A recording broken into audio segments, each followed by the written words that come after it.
Recording studio Hilsa.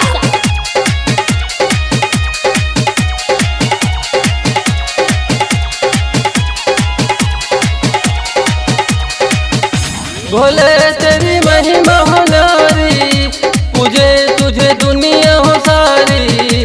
Bhole तेरी महिमा हो नारी, पूजे तुझे दुनिया हो सारी।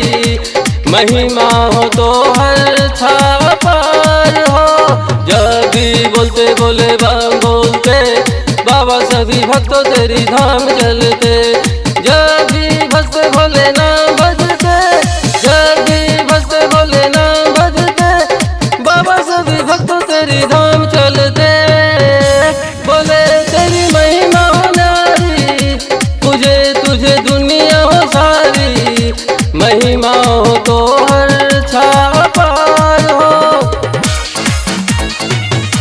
महिमा हो तो हर छाव पार हो। महिमा हो तो हर छाव पार हो। भोले तेरी महिमा हो नारी, तुझे तुझे दुनिया हो सारी। ब्रह्मा विष्णु सब में बाबा तू है एक, सब देवों को बाबा देता तू आदेश।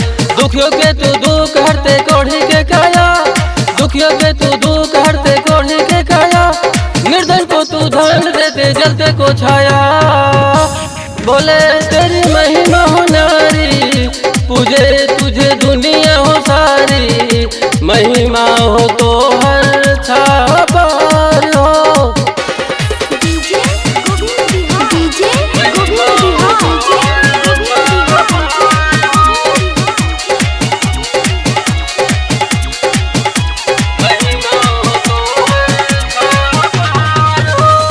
मैंने तुझे जन्मों से पूजा किया है, अपने मन में तुझे बाबा जगह बनाया है।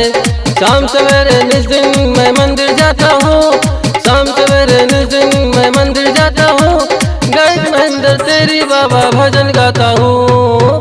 बोले तेरी महिमा हो नारी, पूजे तुझे दुनिया हो सारी। महिमा हो तो हर छा